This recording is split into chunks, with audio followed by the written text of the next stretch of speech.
क्या एक छोटी सी शहजादी पूरे मुल्क को बचा सकती है? आज की कहानी में एक बहादुर चाचा बहुत अरसा पहले एक खूबसूरत सलम खुशहाल थे और सब अपनी प्यारी शहजादी महरीन से बहुत मोहब्बत करते थे।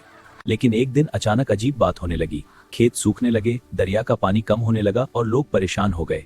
पता चला कि पहाड़ के पार एक शरारती जादूगर रहता है जो अपने जादू से सल्तनत को नुकसान पहुंचा रहा है। अब्बा हुजूर, मैं अपने मुल्क को बचाने की कोशिश करना चाहती हूँ। उगली सुबह शहजादी महरीन बहादुरी से अपने घोड़े पर सवार होकर पहाड़ की तरफ रवाना हो गई। आखिरकार वो जादूगर की गार तक पहुंच गई जहां एक चमकता हुआ जादुई पत्थर रखा था।